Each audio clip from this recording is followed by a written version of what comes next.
Specially 20 से लेके 30 साल तक की या 35 साल तक की उम्र है, ये जो जिसको मेजरली यूथ बोलते हैं, इसमें इतनी सारी जिम्मेदारियां आती हैं।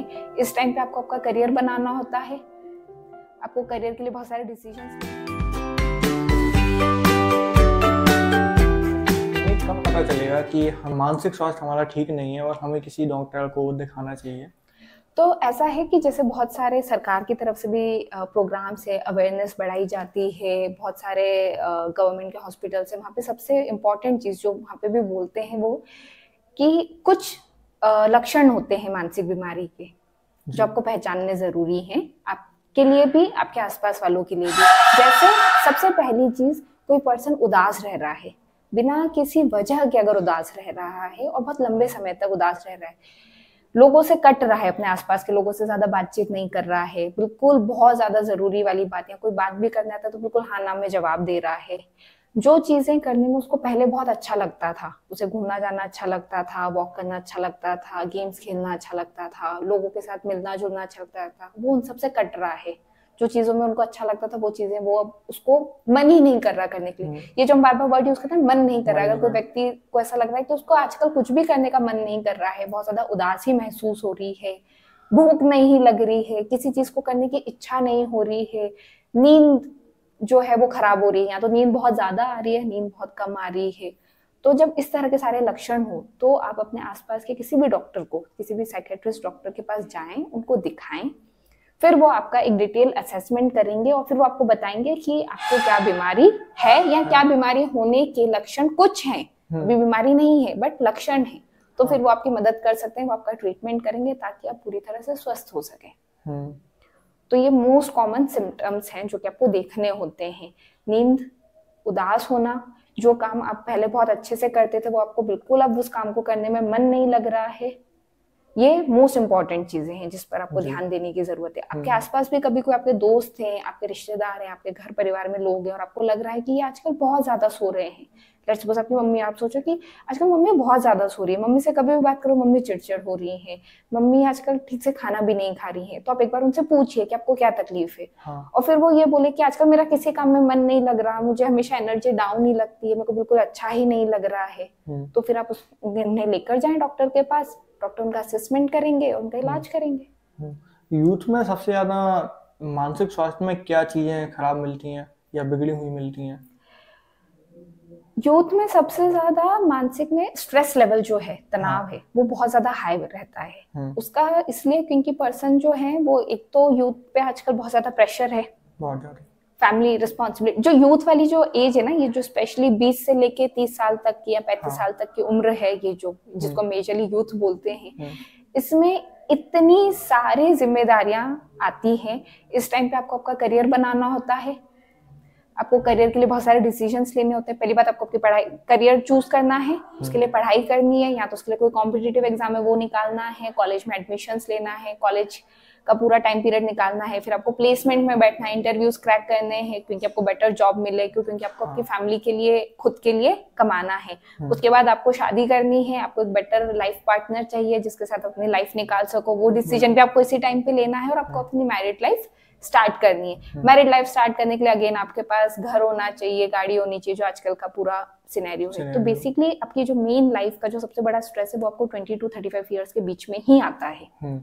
तो इस टाइम पे सबसे ज्यादा जो दिक्कतें आती है वो क्या आती हैं, पर्सन को एक एंजाइटी फील होती है, अगर मैंने नहीं किया, हर चीज में उसको घबराहट महसूस होने लगती है। वो जैसे ही अपने आसपास वालों को आगे बढ़ते देखता है और उसका नहीं हो रहा होता है तो उसमें डिप्रेशन बहुत ज्यादा देखने को मिलता है, क्योंकि पर्सन उदास हो जाता है, उसको हताश हो जाता है कि मेरे आसपास वाले तो बढ़ते जा रहे हैं, मेरा क्यों नहीं हो रहा है। कुछ लोग इसकी वजह से एंगर इश्यूज में भी जाते हैं, क्योंकि वो फिर उनको लगता है कि वो हर एक अपनी किसी भी जो काम नहीं हो पा रहा है या उसमें बिगड़ रहा है, तो उसके लिए वो अपने आसपास वालों को ब्लेम करते हैं और उन पे गुस्सा होने लगते हैं, माता पिता पे हो, अपने दोस्तों पे हो, उनसे लड़ाई करने लगते हैं, तो एंगर इश्यूज आते हैं। तो ये मोस्ट कॉमनली देखने को मिलते हैं। उसके अलावा बहुत सारे मेंटल डिसऑर्डर्स ऐसे भी होते हैं जो जेनेटिकली भी, उनके पीछे जेनेटिक रोल भी होता है, नॉट कम्प्लीटली बट होता है ना। तो उनके भी हम बात नहीं कर रहे, क्योंकि उनका जो होने की जो संभावनाएं हैं वो अलग तरीके से डिसाइड होती हैं। बट आजकल का जो यूथ सबसे ज्यादा परेशान होता है वो एंजाइटी से बहुत ज्यादा होता है, दूसरा नंबर पे होता है डिप्रेशन, थर्ड नंबर पे आता है स्लीप डिसऑर्डर्स। क्यों? क्योंकि उसका पूरा वो इतना हैरान परेशान है, उसके पास इतने सारे काम है कि उसकी स्लीप डिस्टर्ब होती है। जैसे उसकी स्लीप डिस्टर्ब होती है तो एक टाइम के बाद उसको स्लीप डिस्टर्बेंस की वजह से स्लीप प्रॉब्लम्स होने लगती है। या तो उसे कम नींद आने लगती है जिसको हम इंसोम्निया कहते हैं, या वो ज्यादा सोने लगता है जिसको हम हाइपरसोम्निया कहते हैं, है ना। तो इस तरह की बीमारियां सबसे ज्यादा देखने को मिल रही है। मैम, ऐसा पेशेंट आपके पास आता है तो आप उसको कैसे डील करते हैं? किस तरह का पेशेंट? जो आपने बताया कि उसको नींद कम या ज्यादा, नींद कम आ रही है, जैसे अगर स्लीप डिसऑर्डर्स का पेशेंट है हमारे पास, तो हम पहले उससे बात करेंगे कि उसको नींद कम आ रही है या ज्यादा आ रही है, कब से आ रही है, कब से खराब हुई है। फिर हम जानने की कोशिश करेंगे कि इस पर्सन की नींद खराब हुई क्यों है। उसके वर्क लाइफ की वजह से कुछ लोग हैं जो बिल्कुल रात के 12-12 बजे तक काम कर रहे हैं और उसके बाद उनका इतना स्क्रीन टाइम हो रहा है और उसकी वजह से फिर वो सो नहीं पा रहे हैं। तो अब हमारे लिए यहाँ पे प्रॉब्लम क्या है, उसका स्क्रीन टाइम बहुत ज्यादा है। तो फिर हम उनसे कहेंगे कि आप अपना वर्क लाइफ का जो बैलेंस है उसको बेटर करें। आप अपना जो काम है वो 8 बजे तक या 9 बजे तक कंप्लीट करें, उसके बाद अपना लैपटॉप बंद करें। काम आपको अपने घर पे लेकर नहीं जाना है, काम काम की जगह है, काम आपको घर तक नहीं लेके जाना है। लेट सपोज करना भी पड़ रहा है तो आप अपने बेड पे कभी भी, जो नींद है उसके लिए सबसे ज्यादा जरूरत है, ये जो हम आजकल करते हैं कि हम हर चीज बेड पे बैठे बैठे करते हैं, तो बेड सिर्फ सोने के लिए होता है। जैसे आप अपने बेड पे काम करना, खाना पीना सब शुरू करते हैं, आपकी नींद ऑटोमेटिकली डिस्टर्ब होती है, क्योंकि हर चीज का अपना एक समय होता है। या फिर जैसे कोई पर्सन है जैसे जिनकी शिफ्ट चेंज होती है, कुछ टाइम तक मॉर्निंग शिफ्ट होती है, कुछ टाइम तक नाइट शिफ्ट होती है, तो उनके साथ भी स्लीप प्रॉब्लम्स आती हैं। क्यों? क्योंकि वो 15 दिन तक दिन भर काम कर रहे हैं और रात को सो रहे हैं, अगले 15 दिन तक वो रात भर जग रहे हैं, रात भर काम कर रहे हो, दिन भर सो रहे हैं। तो हम फिर ऐसे पेशेंट्स को मैं एडवाइस करते हैं कि अगर उनके लिए पॉसिबल हो तो वो अपने वर्क को चेंज करें, अपनी जॉब को चेंज करें। क्योंकि शिफ्ट्स अगर बार बार चेंज होगी तो पर्सन कैसे सोएगा, बॉडी इतनी अडेप्टेबिलिटी इतना क्विक चेंज नहीं कर सकती। तो इसके लिए हमें पहले, जब भी हमारे पास कोई पेशेंट आता है स्लीप प्रॉब्लम का, तो हम पहले ये जानने की कोशिश करते हैं कि इसके पीछे समस्या क्या है। फिर हम उस समस्या को दूर करने का प्रयत्न करते हैं, ठीक है। और अगर हमें कोई समस्या ऐसी नहीं मिल रही है जिसको दूर नहीं किया जा सकता है, तो उसके लिए फिर नींद को बेटर करने के लिए दवाइयां होती है जो हम देते हैं। सेकंड चीज हम उनको बोलते हैं आप एक्सरसाइज करें, क्योंकि एक्सरसाइज जब करते हैं तो हमारी फिजिकल हेल्थ बहुत ज्यादा बेटर होती है। जब हमारी फिजिकल हेल्थ बेटर होती है तो ऑटोमेटिकली आपकी जो स्लीप साइकिल है वो रेगुलेट होने लगती है, वो बेटर होती है। तो हम पहले समस्या ढूंढेंगे, उसका निराकरण करेंगे, फिर हम अभी के समय में कौन सी ऐसी चीजें हैं जो ज्यादा स्ट्रेस दे रही हैं लोगों को, लाइक पैसा, रिश्ते, कैसी चीजें? ऐसा है कि अभी के समय में हर चीज स्ट्रेस दे रही है, क्योंकि सब कनेक्टेड है, आप किसी को अलग नहीं कर सकते। जैसे बात हुई पैसे की, तो पैसा बहुत जरूरी है, बिल्कुल। आपके पास पैसा नहीं है तो आप कुछ भी नहीं कर सकते हो, ठीक है। सेकंड, लोग एम्प्लॉयमेंट, काम की वजह से परेशान हो रहे हैं, ऑफिस वर्क की वजह से परेशान हो रहे हैं, लेकिन वो भी उतना ही जरूरी है, क्योंकि आपके पास अगर ऑफिस नहीं है, आप वर्क नहीं कर रहे हो, आपके पास जॉब नहीं है, तो आपके पास पैसा भी नहीं है, बिल्कुल, तो वो जरूरी है। फिर थर्ड लेवल पे आता है कि फैमिली डायनेमिक्स, फैमिली में इश्यूज होने। तो फैमिली में इश्यूज, अगर आपके पास पैसा नहीं है तो आप अपने फैमिली की नीड्स पूरी नहीं कर सकते, फैमिली को जो जो चीजों की रिक्वायरमेंट है वो नहीं दे सकते, तो ऑब्वियसली बात है आपका फैमिली डायनेमिक्स बिगड़ेगा ही। तो ये जो तीनों चीजें है ना, ये इंटरकनेक्टेड है। आप बिल्कुल भी ऐसा नहीं कह सकते कि सिर्फ पैसे की वजह से इंसान परेशान होता है या सिर्फ काम की वजह से होता है या सिर्फ फैमिली, ये तीनों की तीनों चीजें इंटरकनेक्टेड है। आपके पास जॉब होना बहुत जरूरी है, जॉब पे स्ट्रेस होता है, बिल्कुल होता है, पर वो जॉब उतनी ही ज्यादा जरूरी है, क्योंकि जॉब नहीं होगी तो आपके पास पैसा नहीं होगा, आपके पास पैसा नहीं होगा तो अपनी फैमिली की नीड्स को कैसे पूरा करोगे। फॉर एग्जाम्पल, कोई हाउस वाइफ है, अगर उसका पति उतना कमा ही नहीं पा रहा है कि वो अपने घर को चला सके, उसके बच्चों की स्कूल की फीस भर सके, 2 टाइम का खाना प्रॉपर हो सके, तो फिर वो तनाव में ही रहेगी ना, क्योंकि उसको अपने बच्चों का फ्यूचर दिखेगा, ठीक है। तो इसलिए ये तीनों चीजें इंटरकनेक्टेड है, बिल्कुल भी आप ऐसा नहीं कह सकते कि इसकी वजह से ज्यादा परेशान। अब यहाँ पे इंसान को क्या करने की जरूरत है कि जो नौकरी है वो नौकरी की जगह पे है। अगर पर्सन घर पे आके भी, वहां पे काम करने के बाद भी घर पे आके भी पूरे टाइम काम ही कर रहा है, अपने बच्चों के साथ, अपने बच्चों को बिल्कुल भी समय नहीं दे रहा है, या अपनी पत्नी को बिल्कुल भी समय नहीं दे रहा, अपने घर वालों की जरूरतों को देख ही नहीं रहा है, तो वो भी गलत है। या फिर पर्सन सिर्फ ये सोच रहा है कि मैं बहुत सारा पैसा कमा लूंगा तो सारा प्रॉब्लम ठीक हो जाएगी, तो ऐसा भी नहीं होता। क्यों? क्योंकि बहुत सारी चीजें ऐसी है जो पैसों से नहीं खरीदी जाती। आपने बहुत सारा पैसा कमा लिया, ठीक है, लेकिन आप अपने बच्चों के पास बैठे ही नहीं हो, आपके बच्चे आपसे दूर है, आपसे अलग है, एक टाइम के बाद आपको लगेगा कि आपके बच्चे आपके पास होना चाहिए। या जब आप बीमार हो और आपको लग रहा है कि अच्छा कोई तो आपसे पूछ नहीं रहा है, आप नर्सेस खरीद सकते हो, आप हॉस्पिटल में बेड बुक करा सकते हो, आप डॉक्टर्स की लाइन लगा सकते हो, पर फैमिली मेंबर्स को आप नहीं खरीद सकते। बच्चे आपके पास तभी रहेंगे जब आपने उन्हें उनके समय पे उन्हें प्यार दिया हो, उन्हें समय दिया हो, वो आपके पास तभी रहेंगे। तो इसलिए तीनों चीजों के बीच में बैलेंस बहुत जरूरी है। पैसे की जगह पे पैसा भी है, पैसा कमाना बिल्कुल जरूरी है, बिना उसके कुछ भी नहीं होगा, लेकिन फैमिली भी उतनी ही जरूरी है। इसीलिए जो वो 8 आवर्स अ वीक या 10 आवर्स 8 आवर्स अ डे या 10 आवर्स अ डे का जो कॉन्सेप्ट है, उसका कॉन्सेप्ट यही है कि आपके पास काम करने के बाद आपके पास समय होना चाहिए अपनी फैमिली को देने के लिए, और थोड़ा सा समय होना चाहिए आपके खुद के लिए। वो बहुत जरूरी है, जो कि आज के अभी के टाइम में सबसे ज्यादा निग्लेक्टेड है, क्योंकि पर्सन खुद को समय नहीं देता, खुद के लिए कोई काम नहीं करता, तो उसकी वजह से क्या होता है कि एक टाइम के बाद वो बहुत ज्यादा फ्रस्ट्रेट हो जाता है, बहुत ज्यादा इरिटेट हो जाता है, और उसको कोई चीज नहीं अच्छी लगती। उसका रीजन क्या है? क्योंकि वो दिन भर जॉब कर रहा है, पैसा कमा रहा है। पैसा किस लिए कमा रहा है? उससे पूछोगे कि आप क्यों जॉब कर रहे हो? पैसा कमाने के लिए। पैसा क्यों कमाना है? फैमिली के लिए। खुद के लिए तो हमारे पास समय ही नहीं है। तो इसलिए जरूरी है कि आप अपने पूरा जो आपका दिन है उसको इस तरह से प्लान करें कि उसमें से थोड़ा सा समय, अगर आप बहुत ज्यादा बिजी हैं तो एटलीस्ट आधा घंटा, और अगर आपके पास थोड़ा टाइम हो सकता है तो एटलीस्ट 1 घंटा थोड़ा सा समय खुद के लिए निकालना बहुत जरूरी है। खुद के लिए कैसे? आप उसमें या तो एक्सरसाइज करो, मेडिटेशन करो, आपको जो अच्छा लगता हो। जैसे अगर आपको किताबें पढ़ने का शौक है, आप किताबें पढ़ो। आपको बाहर घूमने जाना अच्छा लगता है तो आप किसी पार्क में जाओ, वॉक करो। आपको म्यूजिक सुनना अच्छा लगता है तो आप म्यूजिक सुनो थोड़ी देर के लिए। उससे क्या होता है कि आपका जो आपको फील होता है कि अच्छा पूरे दिन भर में कुछ समय आपने खुद के लिए निकाला, आपने खुद को इम्पोर्टेंस दी, को अच्छा फील होगा, तो ऑटोमेटिकली आप अपने आसपास वालों का भी ध्यान रख पाओगे। अगर आप खुद ही बीमार हो तो आप अपने आसपास वालों को ध्यान नहीं रख सकते। तो जो ये आजकल जो फैमिलीज में हो रहा है, एंगर इश्यूज होते हैं, या लोग बहुत ज्यादा फैमिलीज पे चीखने चिल्लाने लगते हैं। बहुत सारे लोग ऐसे होते हैं कि वो घर जाते हैं, कोई बात पे लड़ाई होती है तो बोलते हैं कि हमें घर आना ही नहीं है। एक तो हम दिन भर काम करके आते हैं, घर में घुसते हैं, वो लड़ने लग जाती है। तो वो क्यों होता है? क्योंकि पर्सन बेसिकली खुद से ही बहुत ज्यादा परेशान है, तो उसको चाहिए होता है कि थोड़ी देर वो शांति से बैठे, शांति से अपने ऊपर ध्यान दे, कुछ एक्सरसाइज करे, कुछ अच्छा खाए, तो उसको बेटर फील हो। तो इसलिए जरूरी है कि अपने दिन भर में को थोड़ा सा समय आप खुद के लिए निकालोगे तो आप ऑटोमेटिकली अपने आसपास वालों का ध्यान रख पाओगे। जी मैम, जो आज का यूथ है उसमें एक समस्या का मेजर कारण क्या है?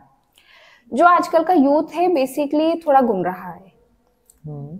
उसका कारण क्या है कि आजकल का जो यूथ है उसको लगता है कि पूरी दुनिया इस फोन में है।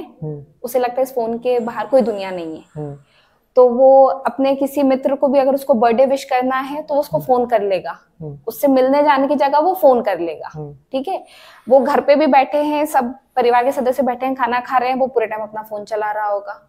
ठीक है, फिर उसके बाद वो पूरे टाइम सुबह आंख खुलते से ही हम पानी 1 घंटे बाद पीते हैं, हम सोशल मीडिया पहले खोलते हैं। ये जो कुछ चीजें ऐसी जो सबको पता है कि सोशल मीडिया बहुत बुरा है, सबको पता है, लेकिन उसके बाद भी हम कर तो वही रहे हैं। हम सोशल मीडिया खोले तो और हम हर चीज सिर्फ और सिर्फ जो हमने पहले कहा कि सोशल मीडिया से हम हर एक चीज कंपेयर करते जाते हैं, और हमें ऐसा लगता है कि हमारे पास जो है वो बहुत कम है, और हमारा इतना सारा टाइम सोशल मीडिया पे वेस्ट हो रहा है।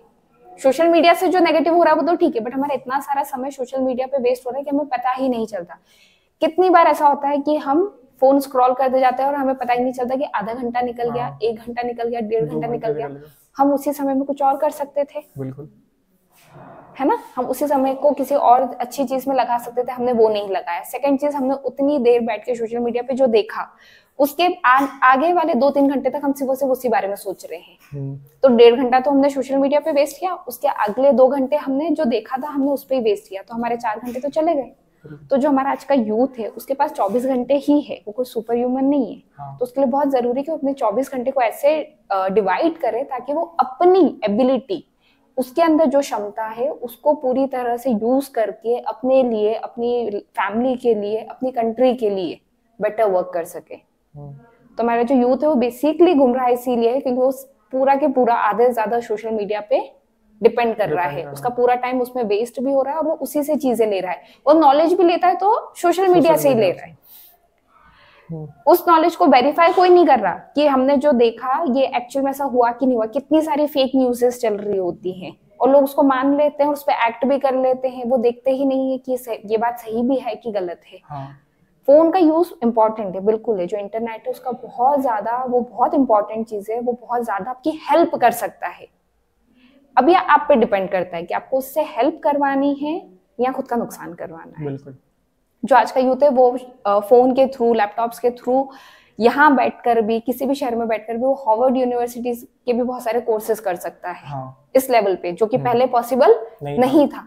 अब यही सेम पर्सन, हम एग्जांपल ले लेते कि दो व्यक्ति हैं, एक पर्सन गूगल का यूज करता है रोज न्यू इन्फॉर्मेशन जानने के लिए, डिस्टेंस लर्निंग जो प्रोग्राम्स है वो करके, ऑनलाइन कोर्सेज करके खुद को रोज बेटर कर रहा है। वही दूसरा व्यक्ति है, वो भी फोन चलाता है लेकिन वो पूरे टाइम सोशल मीडिया चला रहा है, सिर्फ रील्स स्क्रॉल कर रहा है। तो इंटरनेट ही है, बिल्कुल। आप उसको कैसे यूज करो ये आप पे डिपेंड करता है। सही है मैम। जैसे कोई पेशेंट है या फिर कोई भी पर्सन इन केस, तो उसे कब थेरेपिस्ट के पास जाने की जरूरत पड़ती है? अच्छा, पहली बात तो थेरेपी जो है, थेरेपी का अर्थ होता है कि पर्सन से बातचीत करके उसकी क्या समस्याएं हैं वो समझी जाती है और उन्हें निराकरण करने का हम प्रोसेस होता है। ये जो हमारे आजकल जो एक मिथ बना हुआ है कि थेरेपी में सिर्फ बात ही करते हैं, सिर्फ बात करने के पैसे ले लेते हैं, तो ऐसा नहीं होता। क्योंकि वो सिर्फ बात करने के पैसे नहीं होते, बात ये होती है कि बात करनी क्या है, ये तो थेरेपिस्ट को पता है ना।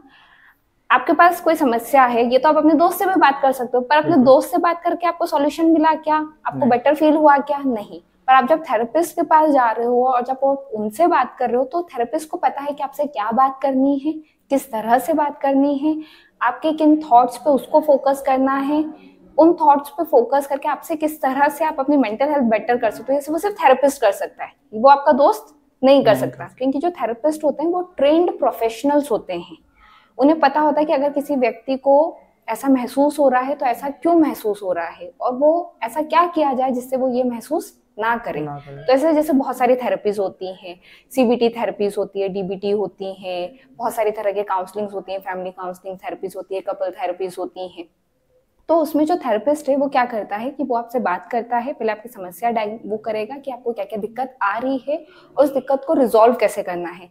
जैसे कि फॉर एग्जाम्पल कोई पर्सन है जो हमेशा निराश रहता है, निराशावादी है, तो वो थेरेपिस्ट उससे बात करके जानने की कोशिश करेगा कि ये व्यक्ति हर चीज में नेगेटिविटी क्यों ढूंढ रहा है, ये हर चीज में नेगेटिव क्यों हो रहा है। फिर वो कुछ ऐसी उसको टेक्निक्स सिखाएगा जिसकी वजह से वो हर चीज में पॉजिटिविटी कैसे ढूंढे।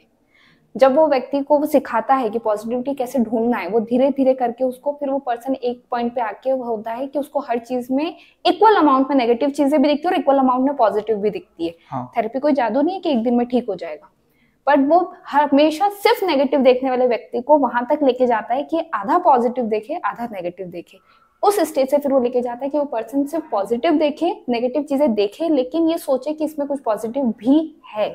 उसको समझने की जो क्षमता है वो कौन बढ़ा सकता है, वो एक थेरेपिस्ट ही बढ़ा सकता है। वो आप अपने दोस्त से बात करके या अपने परिवार वालों से बात करके वो आप चीजें डेवलप नहीं कर सकते। तो थेरेपी में सिर्फ बातचीत नहीं होती, क्या बातचीत होनी है ये थेरेपिस्ट को पता है, कैसे बातचीत होगी ये थेरेपिस्ट को पता है, उस बातचीत का आप पर असर कैसे अच्छा लाना है ये भी थेरेपिस्ट को पता है।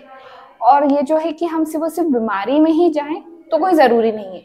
अगर आप किसी परेशानी से जूझ रहे हैं, आपका एग्जाम था नहीं निकला और आप बहुत ज्यादा उदास हैं, जरूरी नहीं आपको डिप्रेशन ही हो, बट आप उदास और आप नहीं समझ पा रहे हो कि आप वापस से कैसे अपने करियर में आगे बढ़े, कैसे करें, तो आप उसके लिए किसी थेरेपिस्ट के पास जाएंगे तो फिर वो आपको समझाएगा, आपको बताएगा, आपके माइंड को, आपकी जो मेंटल हेल्थ है उसका ध्यान रखते हुए आपको समझाएगा कि आपको अब आगे कैसे बढ़ना है। और फिर उसके बाद आप जाके करियर काउंसलिंग लेंगे तो फिर करियर, वहाँ पे जो पर्सन होगा वो आपको आपके सारे करियर ऑप्शंस बताएगा कि क्या क्या ऑप्शंस हो सकते हैं, ताकि आप एक निर्णय ले सके कि आपको आगे कैसे बढ़ना है। तो इसलिए कभी भी कोई भी ऐसी समस्या हो जिसकी वजह से आप बहुत ज्यादा परेशान हो रहे हो और आपको ऐसा लग रहा है कि अब आप यहाँ अटक गए हो, आप इससे बाहर नहीं निकल पा रहे हो, या आप अपने इमोशंस को कंट्रोल नहीं कर पा रहे हो, वो चाहे किसी भी तरह के इमोशंस, आप बहुत ज्यादा निराश है, आप उसको कंट्रोल नहीं कर पा रहे, आपको बहुत ज्यादा गुस्सा आ रहा है, आप उससे बाहर नहीं निकल पा रहे हो, तो जब आप किसी थेरेपिस्ट के पास जाओगे तो फिर वो आपको सिखाएगा कि आप अपने मन को कैसे शांत रख सकते हैं, अपनी जो इमोशंस है आप उनको कैसे कंट्रोल कर सकते हो और उन इमोशंस को रेगुलेट कैसे कर सकते हैं। जैसे हम पढ़ने के लिए स्कूल जाते हैं ताकि हमारा जो IQ है वो बढ़ सके, इंटेलिजेंट क्वेश्चन, तो वैसे ही हमारा जो इमोशनल क्वेश्चन है उसको बढ़ाने के लिए, उसको बेटर करने के लिए हम किसी थेरेपिस्ट की मदद ले सकते हैं। तो उसके लिए आपको बिल्कुल बीमार होने की, बिल्कुल उस लेवल तक, सीवियर लेवल तक जाने की जरूरत नहीं है। जब आपको पहली बार ऐसा लग रहा है कि मैं परेशान हो रहा हूँ 2-3 दिन से इस बात से और मुझे नहीं समझ में आ रहा है, तो आप किसी थेरेपिस्ट के पास बिल्कुल जा सकते हैं।